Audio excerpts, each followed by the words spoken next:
आज हम अपना एक HTML और CSS का एक फॉर्म बनाएंगे। जितनी हमने अब तक हमने उनके HTML और CSS के लेक्चर्स में जितना वर्क किया उसके हम एक असाइनमेंट टाइप समझ लें। एक हम असाइनमेंट करेंगे जिसके अंदर हम एक नैव बार बनाएंगे जिसमें कलर्स आएंगे हमारे पास, जैसे जिस बार के ऊपर हम जाएंगे, और उसके बाद हम ये एक फॉर्म बनाएंगे। ठीक है, इसके अंदर ये सारा कुछ टेक्स्ट है और ये सारे ड्रॉप डाउन एक हमारे पास मेन्यू आ रहा है, और उसके बाद हमारे पास एग्री टर्म और सर्विस की आ रही है और एक फॉर्म और नेक्स्ट स्टेप की आ रही है। हमारे पास HTML CSS से हम कंप्लीट ये बनाएंगे। तो अब हम चलते हैं अपनी स्क्रीन की तरफ और हम अपनी इसकी इम्प्लीमेंटेशन स्टार्ट करते हैं। तो अब सबसे पहले हम नैव बार बनाएंगे, तो देखते हैं कि नैव बार कैसे बनेगा। तो अब हम सबसे पहले मैंने एक अपना फोल्डर बनाया HTML CSS असाइनमेंट के नाम से। एक मैंने form.css के नाम से CSS और एक HTML मैंने पेज बना लिया। अब हमने सबसे पहले नैव बार बनाना है, तो बॉडी के अंदर आएंगे, एक हम नैव का टैग लगाएंगे। ठीक है, नैव बार यूँ भी बन सकता है, लेकिन बेहतर है कि नैव के टैग के अंदर हम बनाएं। और उसमें मैं एक UL लेता हूँ। ठीक है, और उस UL के अंदर जो है मैं एलाइज ले लूँगा और मैं उसके अंदर एंकर टैग्स ले लूँगा। एंकर टैग लिया है। अब इस एंकर टैग के अंदर क्या करेंगे, हम एक href पास करेंगे और उसको हम एक आईडी दे देंगे हम होम की, कि हम जब इस पर क्लिक करें तो होम पे चले जाएं। ठीक है, और इसको मैं एक होम का बटन दे देता हूँ। इसी की मैं कॉपी करूँगा, Ctrl+C। एक अनऑर्डर लिस्ट के अंदर मैंने एंकर टैग दे दिए। ठीक है, मैं इसके अंदर 5-6 बना लेता हूँ। ठीक है, अब मैंने ये एक नैव बार बना ली। अब इस नैव बार को मैं क्लोज करूँ और उसके बाद इसके ऊपर मैंने क्या करना है, मैं इनके ऊपर CSS अप्लाई करूँगा नैव के ऊपर और UL को मैंने क्लास दूंगा। इस UL को क्लास देने की वजह से क्या होगा, मेरे पास इसकी प्रॉपर्टीज़ आ जाएंगी। और मैंने ये नैव बार एक इसको दे दी, कंट्रोलर से सेव करूँगा और मैं CSS के अंदर जाऊँगा और मैं CSS के अंदर नैव बार को कुछ स्टाइलिंग दी हुई है। अब पहली तो स्टाइलिंग ये है कि ओवरफ्लो है हिडन, यानी टेक्स्ट क्या होगा, स्क्रीन से अगर बाहर जाएगा तो वो उसको हाइड कर देगा।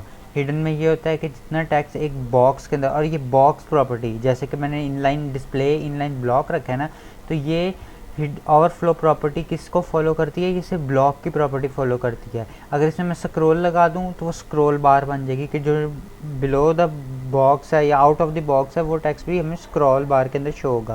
लेकिन मैंने हिडन लगाया, यानी जितना उस बॉक्स के अंदर आ सकता है बस उतना शो हो, यानी जितनी नैव के अब 6 मैंने लगाए हैं। अगर मेरी नैव बार छोटी है तो 4 आ सकते हैं, तो 4 ही उसके अंदर शो होंगे। ठीक है, तो मैंने ये प्रॉपर्टी लगा दी है। बैकग्राउंड कलर इसको मैं ये दे रहा हूँ, और मैंने डिस्प्ले इसका इनलाइन ब्लॉक रखा है, टेक्स्ट लाइन सेंटर रखा है, विड्थ इसको मैंने नैव बार को कितनी दी है, 700 दे दी है।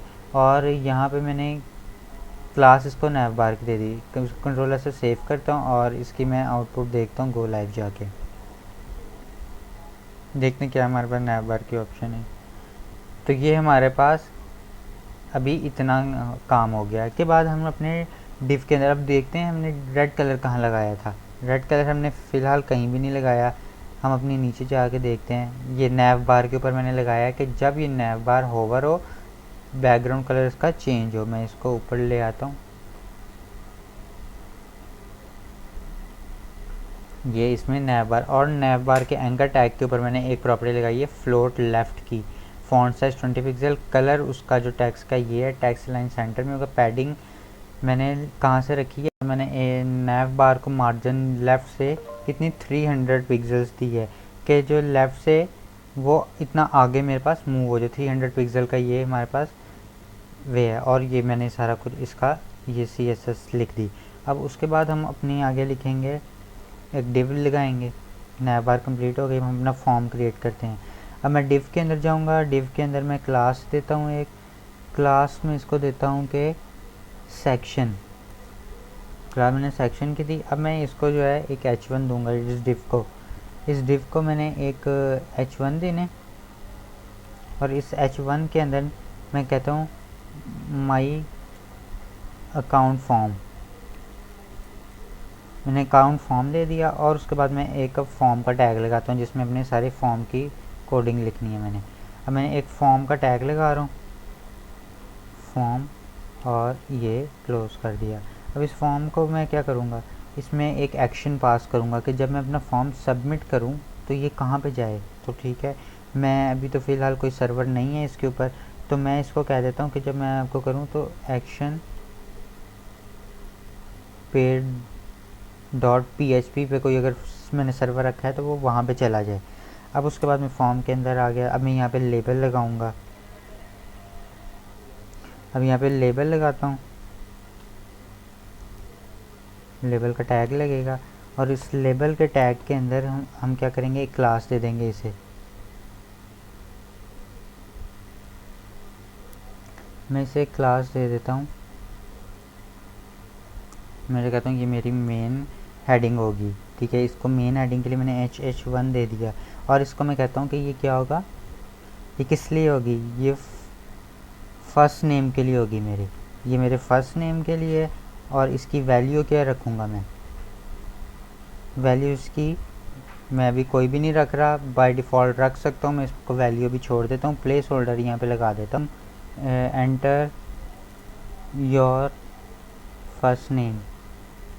अच्छा, अब इसके बाद मैं एक इनपुट टैग लगाऊंगा। ये तो मैंने खाली ऊपर लेबल लगा दिया, अब इनपुट टैग भी लगाना पड़ेगा मुझे।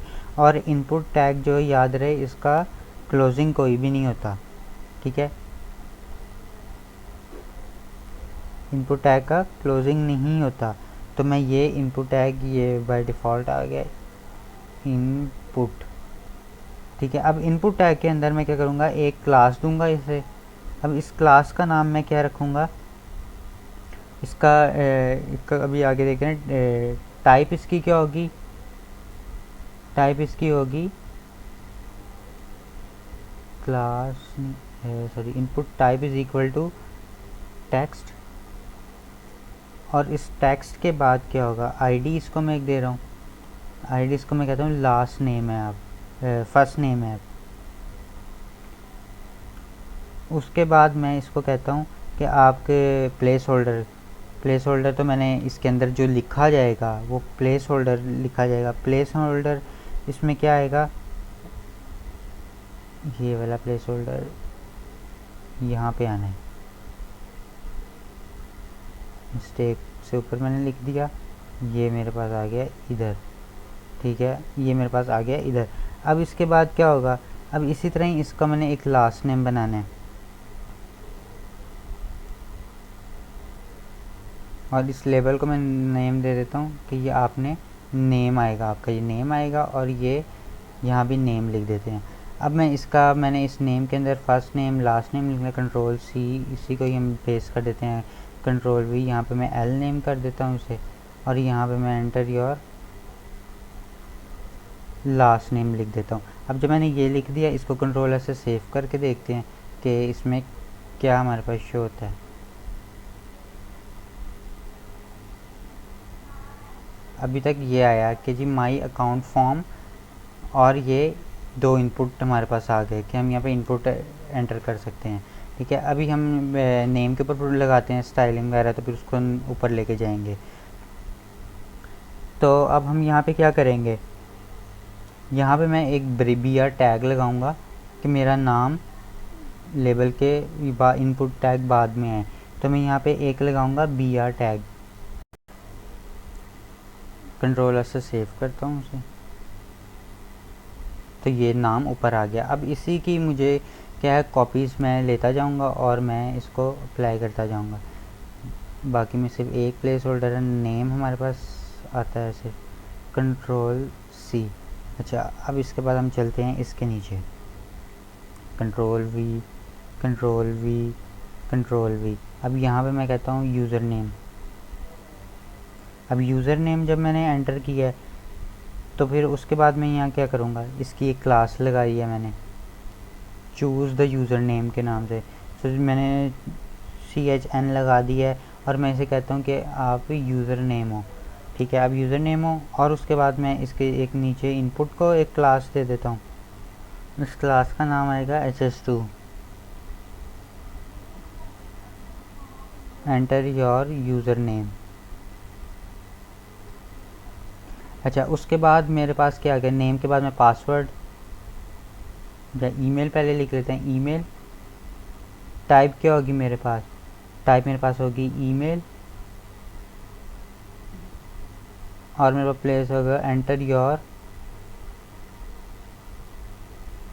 Email address. ठीक है, मैंने ये प्लेस होल्डर लगा दिया। इसके बाद आईडी इसकी होगी ईमेल, और उसके बाद मैं एक पासवर्ड के लिए ले रहा हूँ, एंटर योर पासवर्ड। यहाँ पे मैं इसे कहता हूँ ये पासवर्ड है। तो इस तरह क्या होगा, सारे हम ऐड करते जाएंगे। तो ऐड करना है हमने, तो जब ऐड करेंगे पासवर्ड, तो मैंने इसका CHNLSH3 वही क्लास जो ऊपर दी थी, मैं उसी क्लास को यहीं पे रख रहा हूँ। इसमें मैंने कोई चेंजिंग नहीं की इस क्लास के अंदर। और फिर उसके बाद ये इसको कंट्रोल ऐसे सेव करके देखते हैं कि इसकी क्या हमें आउटपुट मिल रही है। तो ये हमें क्या BR टैग लगा के इसको सेट करना पड़ेगा। तो अब हम BR टैग लगाएंगे अपने।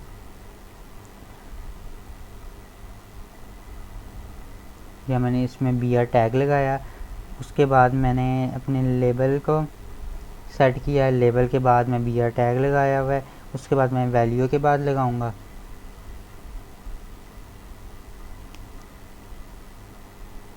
ये अपने इन 2 BR इसमें जितने मर्ज़ी हम BR इसमें लगा सकते हैं।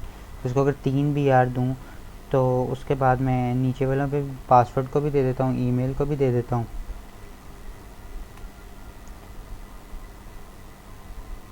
इसको नहीं देना था, इसको देना था। तो यहाँ मैंने BR दिया, और उसके बाद मैं यहाँ पे पासवर्ड पे आया, और पासवर्ड को भी मैंने एक BR दे दिया, और इसके इनपुट को भी मैं दे देता हूँ। कंट्रोल ऐसे सेव करते हैं और देखते हैं आउटपुट। अभी तक ये हुआ है, तो इसका मतलब है कि ये हमें लेफ़्ट साइड में चाहिए था, ताकि ये कंप्लीट अपनी स्पेशलिटीज़ हमें दे दे।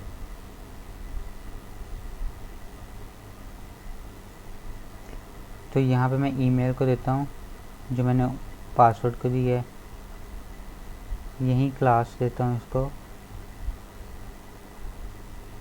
HS3।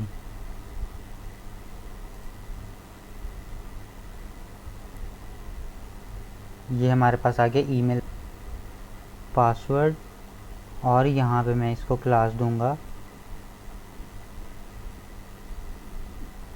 HS3। अब मैं आपको बताता हूँ कि मैंने CSS में ऐसा क्या लिखा है जो ये सेट हो रहा है, इसको BR टैग मिलेगा।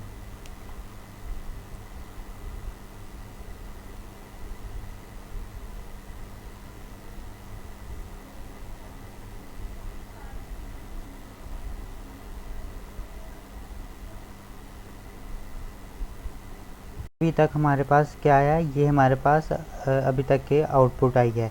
तो अब हम अपनी इसके देखते हैं कि CSS हमने इसमें क्या लिखी थी। अब CSS देखते हैं, हमने लगाया HH1 में पोजीशन मैंने लगाई एब्सोल्यूट। एब्सोल्यूट का मतलब होता है कि ये अपने पेरेंट के हिसाब से जो है position CSS property set how element is position in document, the top right bottom and left property determine the final location of position element. ये अपने पेरेंट के हिसाब से अपनी पोजीशन को ऑटोमेटिकली फिक्स कर लेता है।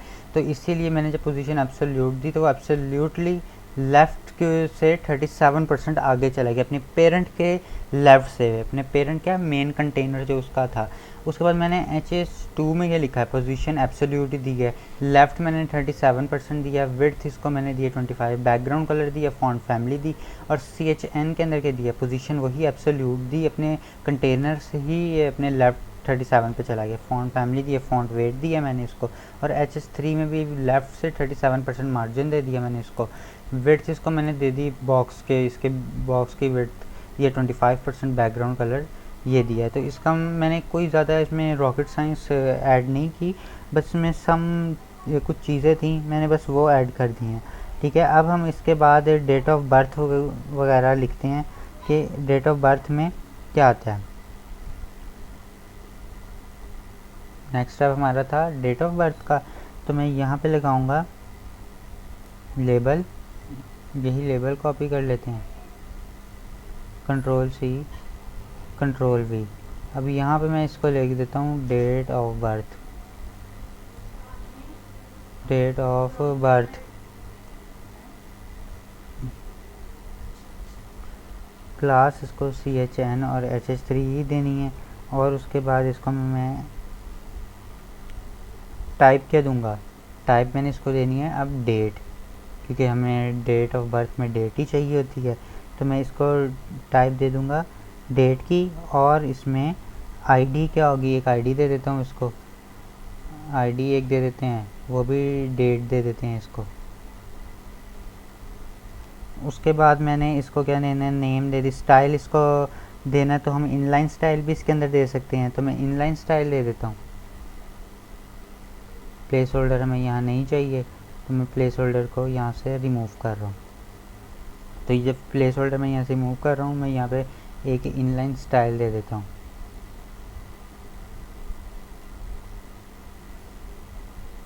अब बैकग्राउंड कलर इसको मैं क्या दूंगा, ये स्टाइल के एट्रीब्यूट में इसको स्टाइल इज इक्वल टू ये,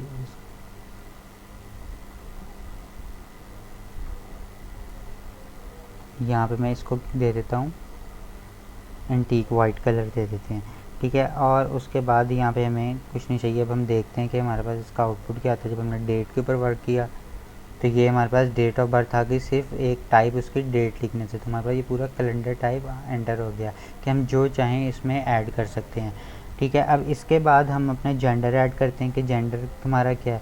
तो इसको मैं नीचे कर लेता हूँ।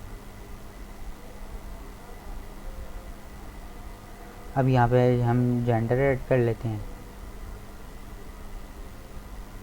अब जब जेंडर ऐड करेंगे तो इस जेंडर के अंदर हम क्या रखेंगे, टाइप हम इसकी रखेंगे वीडियो।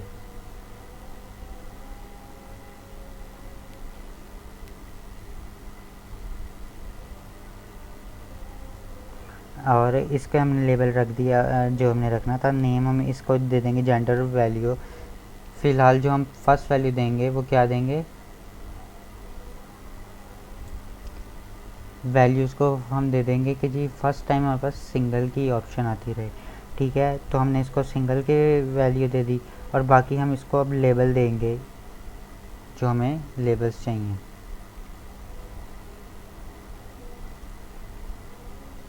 लेबल का टैग लगेगा। जब मैंने अपने ये सारा कोड यहाँ पे ऐड कर दिया, अपने मैंने जेंडर लिखा, इसकी टाइप मैंने रेडियो लिखी, इसमें लेबल लगाया मेल का और फीमेल का, और इसमें इनपुट टैग यानी बटन का इनपुट। उसके बाद मैंने जब ये लगा लिया, उसके बाद एक मैंने फ़ोन नंबर का लेबल लगाया और फ़ोन नंबर का इनपुट दिया। और इस इनपुट की टाइप जो है मैं यहाँ पे नंबर भी लिख सकता हूँ। यहाँ पे मैं लिख देता हूँ नंबर, कि हम नंबर ही सिर्फ ऐड कर सकते हैं, यहाँ पे टेक्स्ट कीबोर्ड ओपन नहीं होगा। तो मैंने इसको कंट्रोलर से सेव किया, तो इसका आउटपुट हम देखते हैं। आउटपुट हमें मिला ये gender male female, radio button ये, इनमें से एक ही ऑप्शन सेलेक्ट कर सकते हैं, और फ़ोन नंबर मैं यहाँ पे एंटर कर सकता हूँ अपना। तो ये मेरे पास ऑप्शन आ गई इसकी। यहाँ पे हम टेक्स्ट भी लिख सकते हैं, नंबर भी लिख सकते हैं, जो आपको सूटेबल हो वो आप लिख सकते हैं, ठीक है। ये टेक्स्ट लिखा। अच्छा, इसके बाद मैं कुछ टाइम सेविंग के लिए जो मैंने समझा तो दिया है, बस उसकी कुछ आगे और टाइप्स थी हमारे पास इनपुट की, तो मैंने लेबल लगाया कमेंट्स के लिए। अब इसमें एक है टेक्स्ट एरिया। अब टेक्स्ट एरिया की जो फील्ड है ना, वो क्या करती है, हमें टेक्स्ट प्रोवाइड करती है। क्लास मैंने लगाई है स्टाइलिंग के लिए। नेम इसका मैंने क्या दिया, कमेंट आईडी कमेंट, इससे कोई फ़र्क नहीं पड़ता। और मैंने इसमें कोई डमी टेक्स्ट लिख दिया, अभी टेक्स्ट एरिया दिया है। और जब इसको टेक्स्ट एरिया दिया, कंट्रोलर से सेव करता हूँ, और ये आप देखें कि ये हमारे पास टेक्स्ट एरिया आ गया। यहाँ पे है समथिंग, ये मैं इसको रिमूव करके और कुछ भी यहाँ पे एंटर कर सकता हूँ। तो ये मेरे पास एक कमेंट बॉक्स आ गया। इसका साइज ऑटोमेटिकली इंक्रीज़ होता जाएगा जैसे जैसे टेक्स्ट बढ़ेगा। तो ये हो गया यहाँ पर टेक्स्ट एरिया का इन टैग। उसके बाद लेबल लगाया कंट्री का। अब इसका क्या लगाया मैंने, सेलेक्ट की एक टैग होता है, इसमें हमारे पास ड्रॉप डाउन में आ जाता है। उसमें क्या होता है, हमारे पास ऑप्शंस लगानी पड़ती हैं। कौन कौन सी कंट्री हैं, पाकिस्तान, ऑस्ट्रेलिया, सऊदी अरेबिया। ये ऑप्शन के अंदर इसको मैंने सारे को रैप कर दिया, ठीक है। और ये सिलेक्ट क्लोज हो गया। ओपनिंग और क्लोजिंग सेलेक्ट के अंदर ऑप्शन लगाने हैं हमने। अब कंट्रोलर से सेव किया और इसको जाके देखते हैं कि क्या ऑप्शन ये आया। तो क्या आया, पाकिस्तान, ऑस्ट्रेलिया या सऊदी अरेबिया। ये मेरे पास जब ऑप्शन आ गई तो उसके बाद मैं अब क्या करूँगा, अगली मैंने क्या चीज़ लगानी है, इसके बाद मैंने एक डिव लगाया अलहदा से, कंटेनर स्टार्ट किया यानी उसको क्लोज अभी नहीं किया। इस डिव के अंदर एक इनपुट लगाया, इसकी टाइप चेक बॉक्स रख दी, टिक या अनटिक, ठीक है। और इसको मैंने वैल्यू कंडीशन पे दे दी कि भाई कंडीशन होगी या तो टिक होगी या अनटिक होगी, सेलेक्ट अनसेलेक्ट। लेबल इसको क्या दिया मैंने, I agree to the term and service. Span tag क्या करता है, स्पैन टैग डिवाइड कर देता है एक स्पेशल सेपरेट पार्ट के अंदर, और स्पैन के अंदर लिखा और लेबल मैंने यहाँ से इसका क्लोज कर दिया और इसको एक ब्रेक लाइन दी, बी आर का मतलब है ब्रेक लाइन, और ये डिव कंप्लीट हो गया, ठीक है। और उसके बाद इनपुट टैग दिया सबमिट बटन का और एक दिया रीसेट बटन का। इनपुट कोई क्लोजिंग नहीं है इसका, और टाइप सबमिट है और वैल्यू रीसेट फॉर्म और वैल्यू नेक्स्ट स्टेप। तो इसको कंट्रोलर से सेव किया और फॉर्म को मैंने क्लोज कर दिया जो पहले सबसे ऊपर यहाँ पे मैंने स्टार्ट किया था, यहाँ से ये फॉर्म जहाँ से मैंने स्टार्ट किया था वो नीचे जाके क्लोज हो गया, और वो डिव जो कि सेक्शन कंटेन कर रहा है पूरा सारा मेरा फॉर्म इसके अंदर है, वो ये रहा, डिव क्लोज कर दिया। कंट्रोलर से सेव किया और इसको जब जाके देखा तो ये I agree to the term and service, और मैंने स्पेशली स्पैन टैग को जो है कलर्स प्रोवाइड कर दिए कि इस स्पैन के ऊपर मेरा ये कलर होगा। अब इसकी CSS देख लेते हैं। स्नैप बार की तो मैंने आपको समझा दी थी।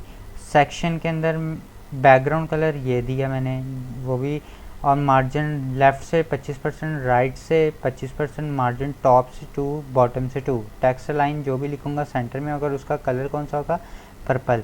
तो पर्पल कलर कहाँ पे हमारे पास आ रहा है, ये देखें। जितने भी मैंने नाम दिए हैं, यूज़र नेम, ईमेल, पासवर्ड, जितने भी लेबल के जो टैक्स है वो मेरे पास आ गया। पोजीशन बाकी मैंने HH1 की। इनपुट टैग, इनपुट जो अंदर वाला हिस्सा लिखने वाला, बैकग्राउंड कलर उसका ये होगा, height 25 pixel, border radius 5। Border radius किसे कहते हैं, बॉर्डर रेडियस ये जो ब्लैक कलर की आउटलाइनिंग हुई हुई है, मैंने कहाँ कितनी दी है इसको, बॉर्डर रेडियस 5 पिक्सल दी है। मार्जिन बॉटम यानी एक टेक्स्ट ये बॉक्स से दूसरे बॉक्स का फासला कितना होगा मेरे पास होगा 10 पिक्सल। विड्थ इसकी बॉक्स की 25 पिक्सल होगी। HS3 तक मैंने आपको समझा दिया था। CV, background position, absolute, font weight, ये सारा कुछ बॉक्स है। टी बॉक्स क्या है मेरे पास, टेक्स्ट बॉक्स है, ठीक है, जो हमने टेक्स्ट एरिया लिखा था। टेक्स्ट एरिया, फॉन्ट फैमिली जो भी लिखेंगे सैंस सेरिफ में आएगी। फॉन्ट साइज, ये फॉन्ट साइज 1.8 EM।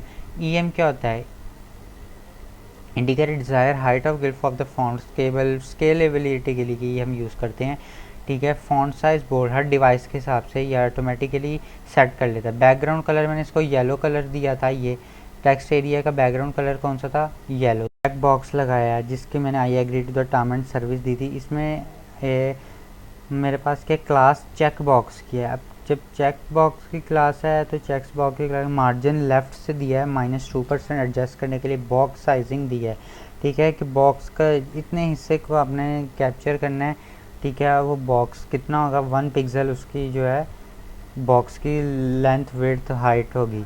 और टर्म मैंने लगाई है, टर्म एंड कंडीशन जो मैंने फर्स्ट दिया हुआ है रेड, टर्म एंड सर्विस को दिया हुआ है ग्रीन कलर।